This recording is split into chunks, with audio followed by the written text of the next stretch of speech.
Hello friends, welcome to Exampur. दोस्तों, मैं कुलजीत आज फिर आपका स्वागत करता हूं द हिंदू एडिटोरियल की क्लास में। तो ये क्लास रोज सुबह 6 बजे होती है द हिंदू एडिटोरियल की।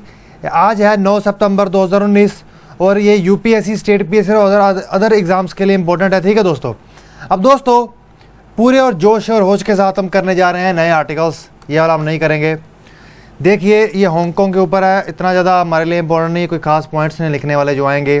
तो दोस्तों, एक तो आया है यूएस इकोनॉमी और चाइना के बीच में जो ट्रेड वॉर चल रही है, उसका ग्लोबल इकोनॉमी पर किस तरह का प्रभाव पड़ रहा है, कुछ उससे संबंधित है, क्यों पड़ रहा है, क्या क्या हो रहा है वहाँ पे। और ये दोस्तों आर्टिकल है फार ईस्ट पॉलिसी पर, जो इंडिया ने अभी फार ईस्ट पॉलिसी लॉन्च की है, जिसके अंतर्गत ये रशिया को भी इंक्लूड करके वहाँ पे इन्वेस्टमेंट शुरू कर चुके हैं। तो उस पर संबंधित है और बहुत ज़्यादा इंपॉर्टेंट पॉइंट्स है इसमें, बता दूं मैं आपको। और सबसे पहले हम यही करने वाले हैं। और तीसरे नंबर पे आएगा जो हमारा हेल्थ केयर सिस्टम है, जो हमारे डॉक्टर्स हैं। एक तो स्पेशलिस्ट होते हैं किसी भी चीज़ के, चाहे कोई ऑपरेशन करना हो, कुछ भी। एक होते हैं प्राइमरी, सेकेंडरी, टर्शरी। ये प्राइमरी लेवल और स्पेशलिस्ट को आपस में कंपेयर करके बात करेगा। ठीक है दोस्तों, और ये आर्टिकल भी काफ़ी इंपॉर्टेंट है आज की दृष्टि से। और क्योंकि ऐसे एक आर्टिकल रोज़ नहीं आते, यूएस इकोनॉमी, फार ईस्ट पॉलिसी, इन सब चीज़ों पे तो आर्टिकल आ जाते हैं, लेकिन ऐसे आर्टिकल्स रोज़ नहीं आते। जैसे कल परसों एक एजुकेशन पे आया था। तो ये बहुत इंपॉर्टेंट आर्टिकल होते हैं, इनको लूज़ करना बहुत गलत बात है। तो दोस्तों देखिए, कुछ बच्चों के लिए जिनको नहीं पता, पहली बात तो ये है आर्कटिक ओशन। इसमें क्या है, आर्कटिक रीजियन। ठीक है दोस्तों, जिसमें आजकल रशिया अपनी काफ़ी पहुंच बढ़ा रहा है। और ये देखिए, ये रशिया यहाँ पे करके कुछ अगर मैंने गोल करके दिखाया, ये है इंडिया। ठीक है दोस्तों, अब देखिए इन सब चीज़ों को ध्यान में रखते हुए मैं बात करने जा रहे हैं। वो क्या है कि देखिए, इंडिया ने अपनी एक act for east policy launch कर दी है। ठीक है, तो दोस्तों ये लुक ईस्ट एक्ट, इस पॉलिसी में उन्होंने प्राइम मिनिस्टर नरेंद्र मोदी ने जो अनवील की है, उसके अंतर्गत इन्होंने क्या किया, $1 बिलियन का जो लाइन ऑफ क्रेडिट रशिया के फार ईस्ट रीजन में लगाने की बात की। और ये कहाँ पर बोला उन्होंने, जो ईस्टर्न इकोनॉमिक फोरम हुआ व्लादिवोस्टॉक में, जहाँ पर ये इन्वेस्टमेंट की जाएगी। और व्लादिवोस्टॉक ठीक कुछ इसी जगह के आसपास है दोस्तों। ठीक है, कुछ इसी जगह के आसपास है व्लादिवोस्टॉक। और ये वही जगह है यहाँ पे जब 1971 में इंडिया को रशिया की ज़रूरत पड़ी थी, तो वहाँ से अपनी न्यूक्लियर फ्लीट भेजी थी उन्होंने हमारे लिए इंडियन ओशन में। तो दोस्तों, रशिया के प्रेसिडेंट व्लादिमीर पुतिन अट्रैक्ट कर रहे थे इन्वेस्टमेंट को, कि वहाँ पर जो इलाका है वो इतना अंडर डेवलप्ड है। जो इनका जो ईस्ट इलाका है वो काफ़ी अंडर डेवलप्ड है, इतना डेवलप नहीं हुआ है। तो वहाँ पर वे कई देशों की इन्वेस्टमेंट ढूंढ रहे थे इस देशों के अंतर्गत। और इसी के अंतर्गत इंडिया ने ये $1 बिलियन का जो लाइन ऑफ क्रेडिट है वो की घोषणा कर दी, हम देंगे। और साथ में एक्सपेक्ट टू हेल्प फाइनेंस, जो ये लाइन ऑफ क्रेडिट दिया जा रहा है, इसमें ये एक्सपेक्टेशन रखेंगे कि जो इंडियन बिजनेस कंपनीज वहाँ पे प्रोजेक्ट लगाने जा रही हैं, उनको फाइनेंस में उस रीजन में मदद मिले। ठीक है, लेकिन इसकी बहुत ज़्यादा महत्ता है, वो समझेंगे किस तरह से। एक्ट फॉर ईस्ट पॉलिसी, वो कहते हैं कि फर्दर हमारे जो द्विपक्षीय संबंध है उसको और मजबूत करेगी। और सेवरल इनिशिएटिव्स उसके साथ और भी लॉन्च किए गए हैं, उसकी हम बात करने जा रहे हैं। जैसे कि सबसे पहले वो तो उन्होंने बात की है कि इंडिया की कोशिश है कि जहां हमारे इकोनॉमिक्स टर्म्स में जो वैल्यू है दोनों कंट्रीज़ के बीच में, जो व्यापार है, ट्रेड है, वो बढ़ाया जा सके। वो कम से कम $10 billion in terms of bilateral trade. ठीक है, फिर वो कह रहे हैं कि स्ट्रैटेजिक पार्टनरशिप और डिफेंस लीडरशिप में कहीं ना कहीं वो लैग कर रहे हैं। अब देखिए, यहाँ पे सबसे इंपॉर्टेंट बात क्या आती है, उन्होंने कह रहे हैं कि पास्ट में ही, सिर्फ इन पास्ट अलोन, कुछ पिछले सालों में ही उन्होंने, इंडिया ने कम से कम $14.5 बिलियन का रशिया से सिर्फ डिफेंस के कॉन्ट्रैक्ट्स किए हैं। और अभी बात करने जो जा रहे हैं कि 50, देखिए उन्होंने कहा है कि एक तो लुक ईस्ट पॉलिसी के अंतर्गत $1 बिलियन दिए हैं व्लादिवोस्टॉक में, जो डेवलप्ड एरिया नहीं है। और साथ में वो कह रहे हैं कि इसके साथ कम से कम जो चीफ्स हैं उनके साथ मिलकर कम से कम 50 एग्रीमेंट किए हैं, जिसमें एनर्जी, ऊर्जा, एक्सप्लोरेशन होता है। जैसे भी हमारे पास कोयले के भंडार हैं, हमारे पास पेट्रोल के भंडार है, गैस के भंडार है, उसको एक्सप्लोर करना, उसको ढूंढना टेक्नोलॉजी के माध्यम से, कंपनियां, प्रोक्यूरमेंट, ठीक है, मंगवाना, भेजना। और वो कह रहे हैं कि मेमोरेंडम ऑफ अंडरस्टैंडिंग भी साइन हुआ है एलएनजी लिक्विड नाइट्रोजन गैस के सप्लाई को लेकर इंडिया को, ठीक है, जो रशिया करेगा। और मैरीटाइम रूट खोला गया है व्लादिवोस्टॉक से चेन्नई, ठीक है। देखिए ये चेन्नई है और यहाँ से कुछ इस तरह से ये रूट जाएगा, ठीक है। तो ये रूट कहीं ना कहीं चाइना को भी काउंटर करने का कारण बनेगा। अब देखिए उन्होंने कहा है अब ये एनर्जी के ट्रेड के लिए भी यूज़ किया जाएगा, जो भी एनर्जी मिलेगी।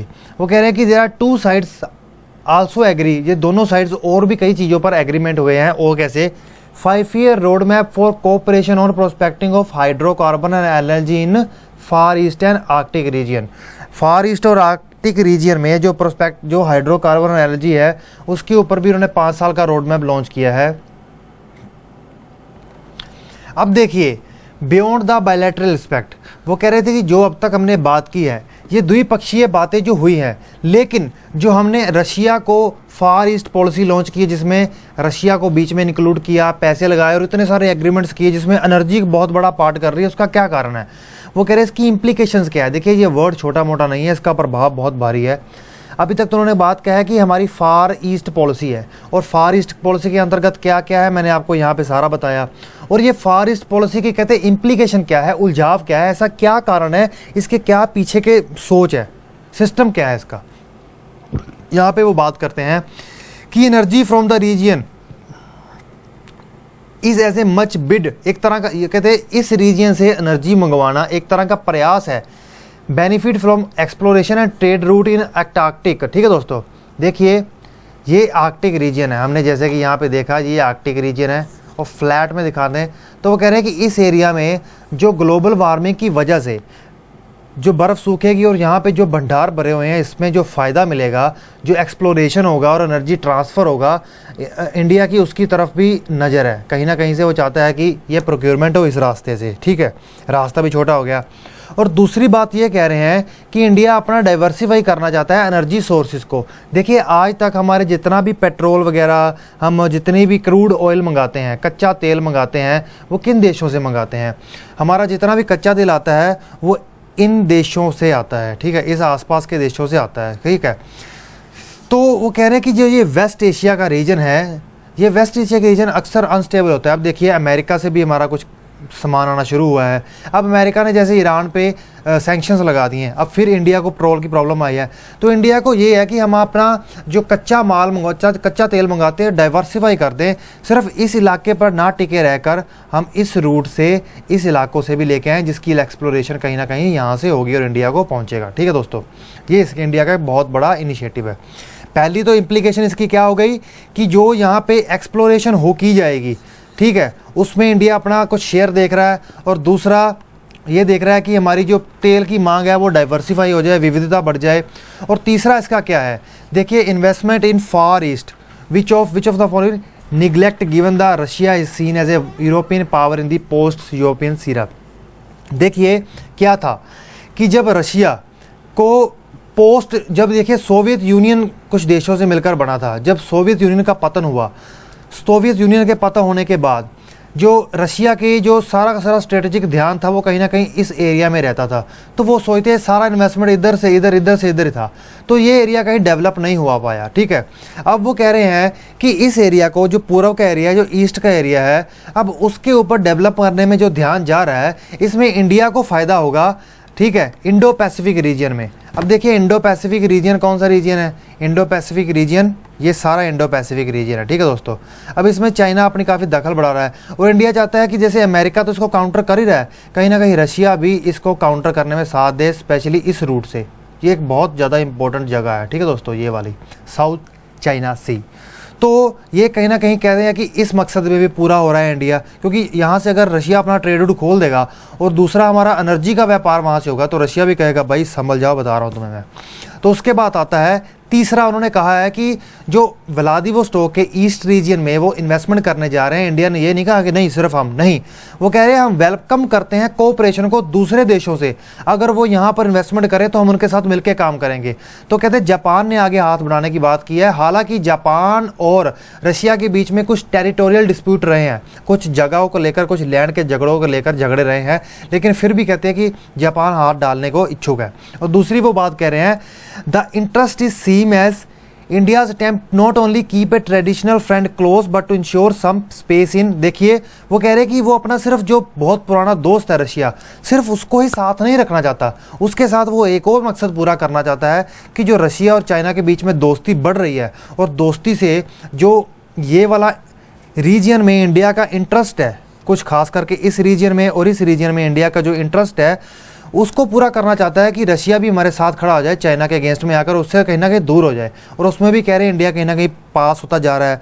और वो दूसरी बात कह रहे हैं कि ईस्ट रीजन में जहाँ पर अब इंडिया, जो इस ईस्ट रीजन में जब यहाँ पे इंडिया अब अपनी इन्वेस्टमेंट करने जा रहा है, तो वहाँ पे कहते हैं कि चाइना की डायरेक्ट इन्वेस्टमेंट का, डायरेक्ट फॉरेन इन्वेस्टमेंट का जो कि है $33 बिलियन, उसका 71% तो वो सिर्फ इसी एरिया में लगा कर बैठा है। तो देखिए इंडिया अकेला तो शायद ना कर पाए, तो किसी दो देशों के साथ मिलके तो कर ही सकता है। तो कह रहे हैं push to act for east allow India to डेव। देखिए वो कह रहे हैं कि जो ये एक्ट फॉर ईस्ट इंडिया को पुश कर रहे हैं, आगे लेके आ रहे हैं, वो इंडिया वो प्रदर्शित करेगा इंडिया की कमिटमेंट, इंडिया की दोस्ती मॉस्को की तरफ, और साथ में जो उसका ट्रेडिशनल पुराना दोस्त है उसको आने वाले जो मल्टीपोलराइज वर्ल्ड होगा उसमें भी साथ मिलेगा, कॉन्फिडेंस भी बढ़ेगा। ठीक है दोस्तों, तो यहीं पर हमारा ये आर्टिकल पूरा होता है। और दोस्तों ये जो इम्प्लीकेशन के बाद वाला ये पार्ट आया ना, ये बहुत इंपॉर्टेंट है। ये सारे पॉइंट्स आपको पता होने चाहिए, और कोई पता नहीं क्वेश्चंस का क्या पूछ ले क्या नहीं पूछ ले। ठीक है, अगर किसी ने बच्चे ने इससे रिलेटेड ये आर्टिकल पढ़ लिया तो समझ लीजिए वो कोई भी न्यूज़ को बहुत आसानी से समझ लेगा। अब आती है अगली बात, जैसा कि हमने बताया कि ट्रेड वार से संबंधित और ये इकोनॉमिक स्लो डाउन की बात कर रहे हैं। वो कह रहे हैं कि ट्रंप एडमिनिस्ट्रेशन जो टैरिफ लगाती जा रही है और उसके बदला लेने के लिए रिटेलिएटरी टैरिफ चाइना लगाता जा रहा है, उसके कारण जो वर्ल्ड है स्लो डाउन के नज़दीक जा रहा है, बहुत नज़दीक जा रहा है। अब वो समझते हैं किस तरह से। अब देखिए जो ट्रेड वॉर हो रहा है यूएसए और चाइना के बीच में, वो अभी पिछले कुछ हफ्तों में और बढ़ा है। किस तरह से बढ़ा है ये देख लें। ये देखिए 20 अगस्त को ट्रंप एडमिनिस्ट्रेशन ने कह दिया है कि हम 15% का और कर बढ़ाने जा रहे हैं जो बाकी बचे इंपोर्ट्स हैं जो हम आयात कर रहे हैं बाकी उस पर। किस तरीके से वो कहते हैं $300 बिलियन का जो बचा हुआ, जो बिलियन डॉलर का जो बचा हुआ हम इंपोर्ट कर रहे हैं, चाइना से माल मंगवा रहे हैं, उसके ऊपर हम 15% लगा देंगे। और कह रहे हैं कि हम ये 2 फेज़ में लगाएंगे। तो ये एक बहुत बड़ी बात है। तो देखिए जब उन्होंने लेटेस्ट राउंड, और देखिए country has impose tariff on all of the, कहते इसके ऊपर टैरिफ लगाने के बाद अमेरिका ने चाइना के कम से कम सभी टोटल के ऊपर $540 बिलियन जो 2018 में बैठता है उसके ऊपर कम से कम 99.9% आप कह सकते हो, इसके ऊपर उन्होंने पूरा का पूरा टैरिफ लगा दिया है। फिर वो कहते हैं कि जो फार्मास्यूटिकल इंपोर्ट्स है जो चाइना से मंगवा रहा है, सिर्फ यही बचा है कि जो अभी बाहर है। फिर उसके बाद वो कह रहे हैं कि यूएस एडमिनिस्ट्रेशन ने जब ये नोटिफिकेशन निकाला कि हम कर लगा रहे हैं, तो चाइना ने उसी वक्त जवाब में 5000 प्रोडक्ट्स पर जो अमेरिका से चाइना जा रहे थे उसके ऊपर $75 बिलियन का जो सामान बनता था उसके ऊपर टैरिफ लगा दिया। और साथ में उन्होंने जो टैरिफ लगाया वो ऐसे छोटी मोटी जगह पर नहीं लगाया, वो एग्रीकल्चर और फॉरेस्ट्री में लगाया है टारगेट करके। अब आपको इसकी आगे जाके बताएंगे कि ऐसा क्या है, दिमाग में रखिएगा। अब देखिए साथ में जो वहाँ से क्रूड ऑयल आता है फर्स्ट टाइम उसके ऊपर भी उन्होंने कर लगा दिया है, तो इससे काफ़ी ज़्यादा ज़बरदस्त नुकसान होने वाला है। और साथ में उन्होंने वर्ल्ड ट्रेड ऑर्गेनाइजेशन में इस डिस्प्यूट को इनिशिएट किया, आगे लेकर आ रहे हैं कि यूएस यूनिलैटरली टैरिफ बढ़ाता जा रहा है। ये तो गलत बात है।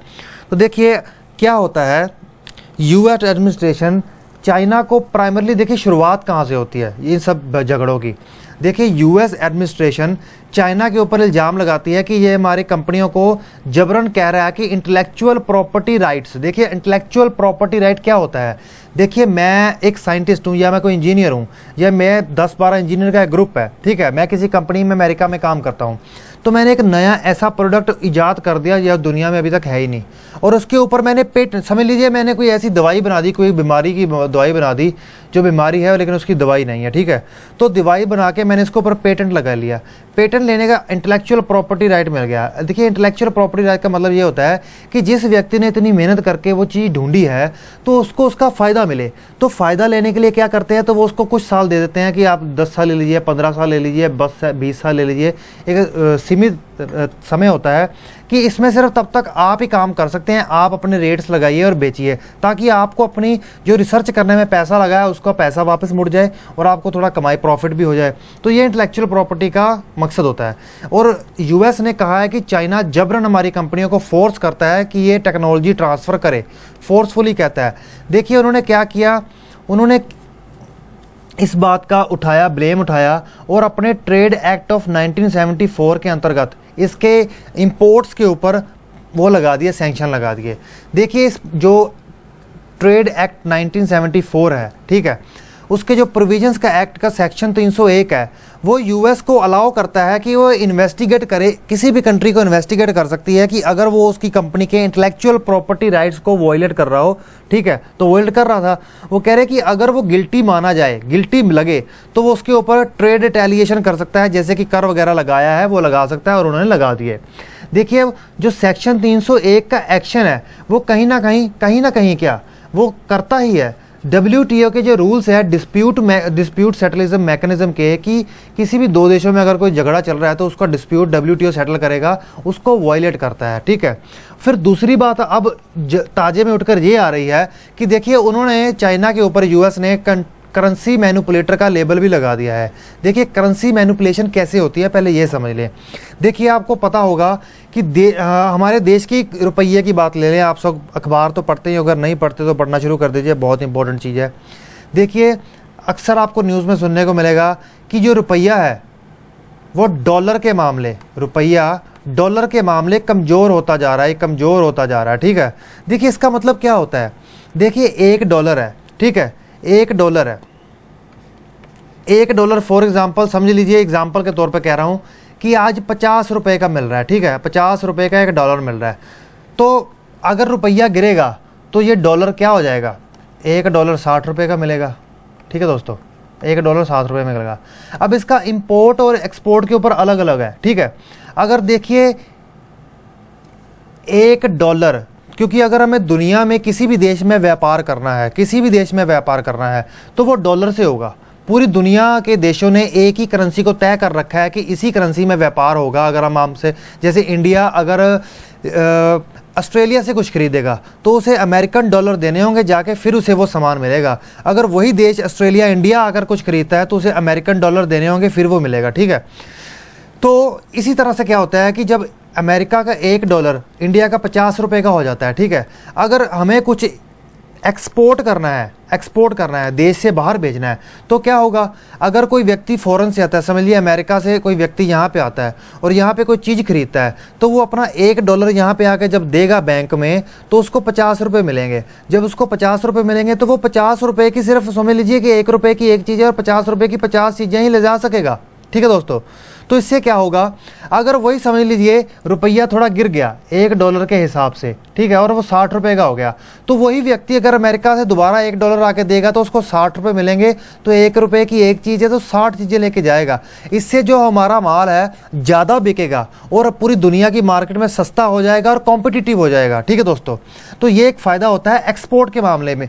इंपोर्ट के मामले में उल्टा होता है, ठीक है दोस्तों। अगर इंपोर्ट करना है तो हमें रुपया थोड़ा ऊपर चाहिए, क्योंकि वो कहते हैं कि फिर ऐसा होगा कि 40 रुपये देगा तो हम वहाँ से चीज़ सस्ते मंगा सकेंगे, नहीं तो ऐसा होगा कि हमें डॉलर महंगा पड़ेगा। इंडिया के लोग अगर समझ लीजिए कि बाहर से कुछ मंगवा रहे हैं तो वो $1 खरीदने जा रहे हैं, कहाँ उसको 50 रुपये देने पड़ रहे थे, कहाँ उसको 60 रुपये देने पड़ रहे हैं, तो महंगा ही हो गया ना। तो इसी हिसाब से ये होता है। तो चाइना क्या करता है कि अपना उसकी जो करेंसी है चाइना की, उसको गिराता रहता है समय समय पर, कभी बढ़ा देता है कभी गिरा देता है, अपने माल को दुनिया की मार्केट में सस्ता करने के लिए और ज़्यादा से ज़्यादा माल बेचने के लिए। तो इसके लिए उसे करेंसी मैनिपुलेटर कहा जाता है, ठीक है दोस्तों।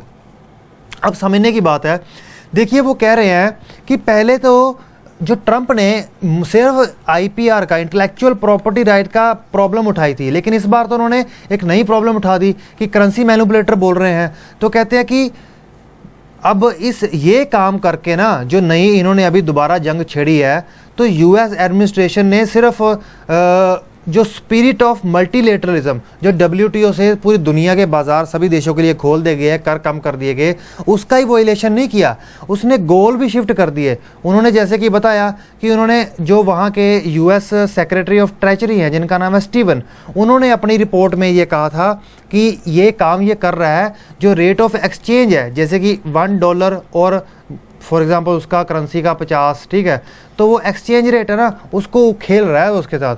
तो वो कहते हैं कि for the purpose of preventive effective balance of payment, वो साथ कह रहे हैं कि अमेरिका ने ये ब्लेम लगाया है कि वो गेन करना चाहता है अनफेयर कम्पिटिटिव एडवांटेज, कि इंटरनेशनल मार्केट में जो ये काम कर रहा है ना चाइना, ये अनफेयर कम्पिटिटिव एडवांटेज है और ये बात गलत है। तो उन्होंने उसको क्या कर दिया, ट्रेड पार्टनर घोषित कर दिया, जो कि कैंसी मैनिपुलेटर है। और वाशिंगटन ने ये 1994 के बाद किया है, पहला ये है जिसके साथ ऐसा किया है, ठीक है दोस्तों। अब देखिए वो कह रहे हैं, इन्होंने अपनी जो रिपोर्ट दर्ज की थी, उन्होंने उसमें कहा था, US कांग्रेस को रिपोर्ट दर्ज की थी जिसने कहा था कि China exchange rate practice continue to lack transparency, पहला उन्होंने कहा था। दूसरा उन्होंने कहा था कि उसकी इंटरवेंशंस बहुत है फॉरेन एक्सचेंज मार्केट को लेकर, और पीपल्स बैंक चाइना भी सीधा इंटरफेयर करता है। तो वो कहता है कि Beijing was targeted for long history of fest, जो इन्होंने जो लंबे समय तक जो उन्होंने करेंसी के साथ ऊपर नीचे खेल खेले हैं, तो उसको लेकर ये अब टारगेट कर रहा है। अब देखिए उन्होंने फिर ट्रंप के ऊपर बात कही है कि ट्रंप के जो ये एक्शंस हैं वो दो तरह की प्रॉब्लम्स खड़ी करते हैं, दो तरह की इश्यूज खड़ी करते हैं। देखिए उन्होंने जो ये एक्शंस लगा दिए कहीं ना कहीं मल्टीलैटरल, पहला तो परस्यूट ऑफ यूनिलैटरलिज्म, यूनिलैटरलिज्म का मतलब यह है कि खुद से कुछ भी कर दिया, WTO की तो महत्ता को कमज़ोर कर दिया। दूसरा वो कहते हैं कि जो पोस्ट वॉर सेकेंड विश्व युद्ध के बाद जो इकोनॉमिक गवर्नेंस फ्रेमवर्क बनाया था, जिसके अंतर्गत WTO IMF जैसी ऑर्गेनाइजेशंस आई थी, उनकी महत्ता कम होएगी। जो प्रिंसिपल ऑफ मल्टीलेटरलिज्म है कि पूरी दुनिया के बाजार एक दूसरे के देशों के लिए खोल दिए, उसकी महत्ता कम होगी। और उसके बाद वो कहते हैं कि ट्रंप हैज़ लगातार उन्होंने ये अंडरमाइन किए हैं। वो कहते हैं कि कंट्री ने इस मल्टीलेटरल फ्रेमवर्क को दो तरह से नुकसान पहुंचाया है। सबसे पहले तो वो कह रहे हैं कि WTO के जो मेंबर्स हैं उनको आपस में नेगोशिएट नहीं कंडक्ट करने दे रहा, जिसकी वजह से वो अपने बीच में जो प्रॉब्लम्स हैं, नीड्स हैं, ज़रूरतें हैं, उसको पूरा कर सके, खास करके जो कंट्रियाँ डेवलप्ड अभी तक नहीं हैं। और दूसरा वो कह रहे हैं कि जो डिस्प्यूट सेटलमेंट मैकेनिज्म है, जैसे कि हमारे देश में सुप्रीम कोर्ट है, ठीक है, उसी तरह समझ लीजिए कि वहाँ पर जज बैठते हैं, तो जज जो जितने जज होते हैं 7 जज होते हैं, तो वो कहते हैं कि 7 जजों की जो पुराने जज हैं उनको वो क्या कर रहे हैं, एपीलेट बॉडी को रिटायर ही नहीं कर रहे, वो रिटायर करने से मना कर रहे हैं और न्यू जजों को, नए जजों को आने नहीं दे रहे। तो वो कह रहे हैं इससे भी कहीं ना कहीं उसकी महत्ता कम कर रहे हैं। दूसरा तो वो ये बताते हैं, ठीक है, ये पहले के अंदर 2 थे। और इसके बाद वो दूसरी बात ये बताते हैं कि nearly a year and A half after the trade war was officially announced, 1 और 1.5 साल के बाद एक क्वेश्चन ये उठता है कि जो ट्रंप ने बात कही थी कि वो अमेरिका को दोबारा ग्रेट बना देना चाहते हैं, क्या वो वाकई पूरा हो रहा है अभी कि नहीं? सबसे पहले तो ये बात करते हैं वो।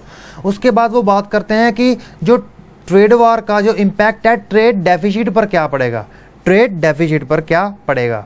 देखिए ट्रेड डेफिसिट पर वो कह रहे हैं कि 2018 की अगर वो बात करें तो जो इनका रिकॉर्ड ट्रेड डेफिसिट था वो $419 बिलियन था, जो कि 12% बढ़ा था, कम नहीं हुआ था। फिर उसके बाद वो कह रहे हैं कि अब जो दोबारा सैंक्शंस लगाए गए हैं, हालांकि अब ट्रेड डेफिसिट कम होकर $196 बिलियन के पास आया है, ठीक है दोस्तों।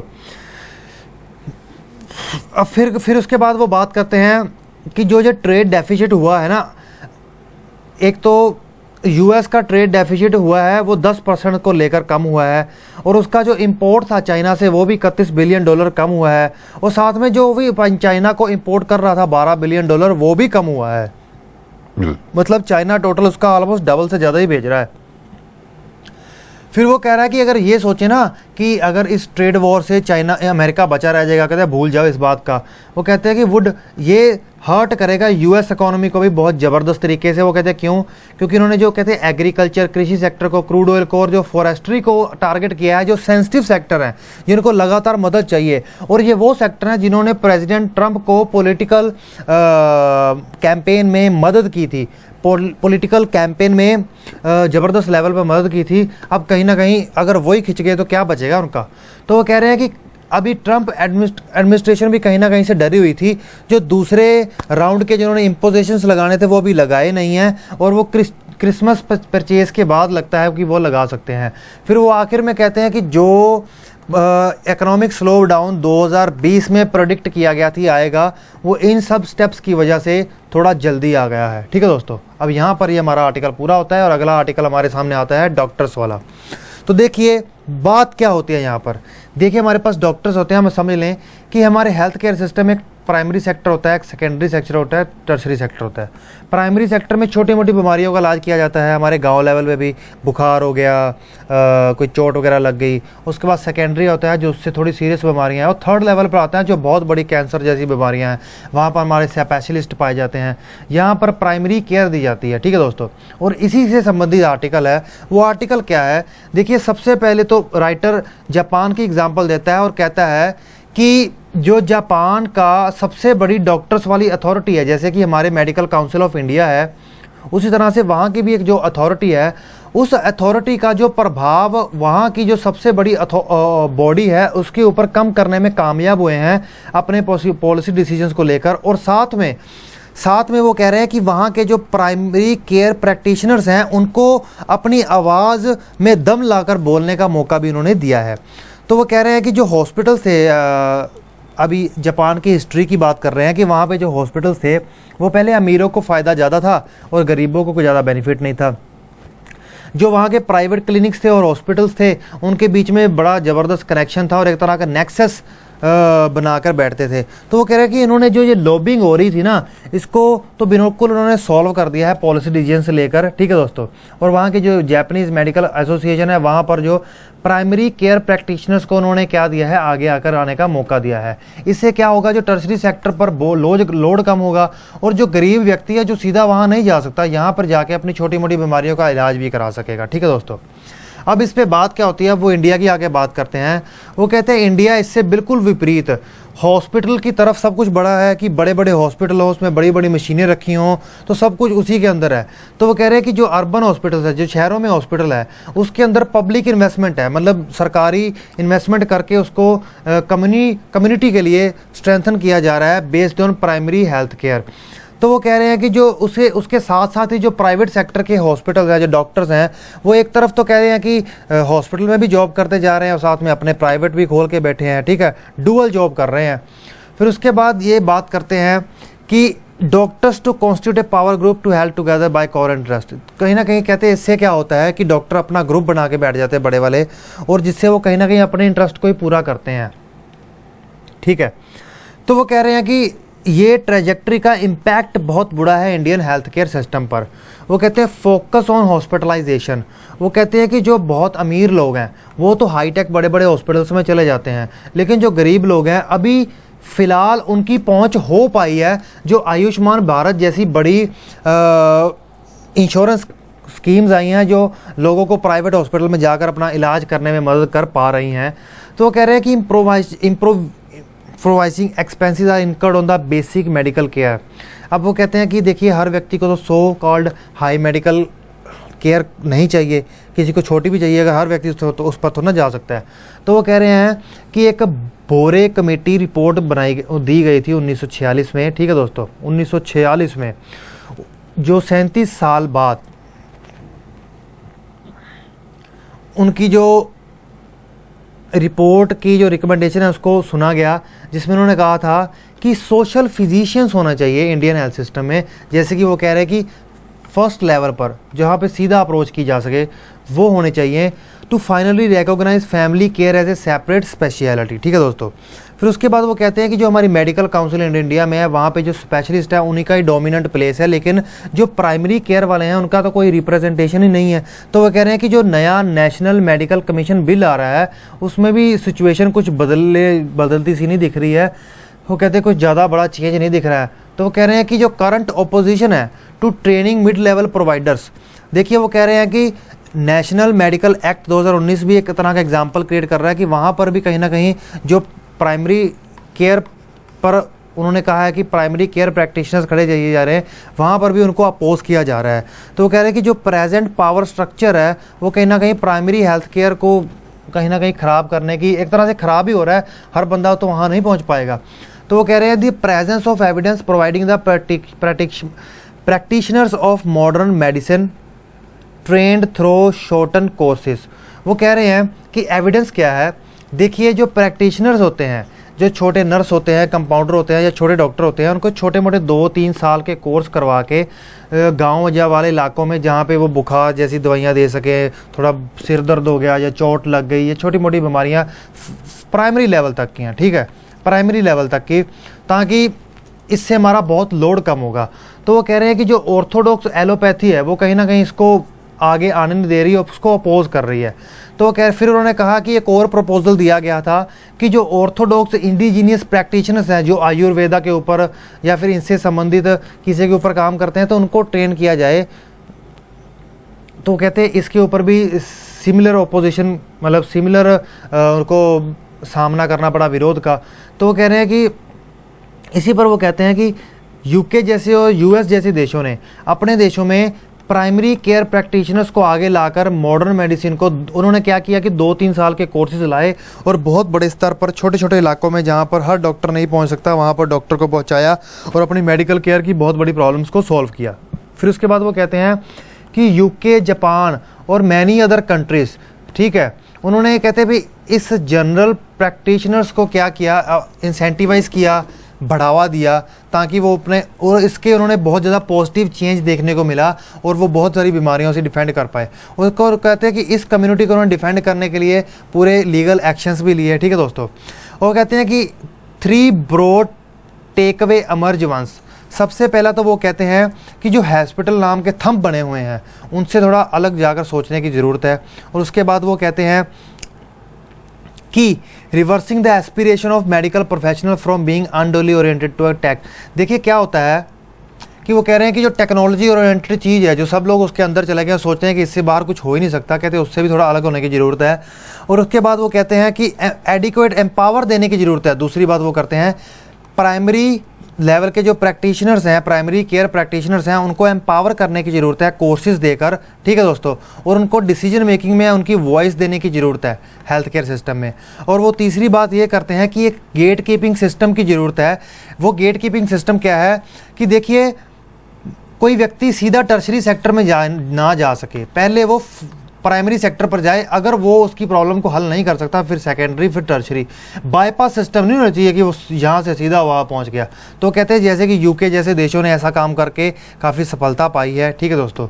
और यही सारा आर्टिकल था और मैंने आपको इसमें जैसे कि कई पॉइंट्स बताए जनरल प्रैक्टिशनर्स वाले और ये वो, इनको याद रखिएगा। तो दोस्तों इसी के साथ मैं आपका एग्जामपुर में आने के लिए थैंक्स करता हूँ और मैं आपसे उम्मीद करता हूँ कि अब आप इसको लाइक, शेयर, सब्सक्राइब करना ना भूलेंगे। Okay friends, bye.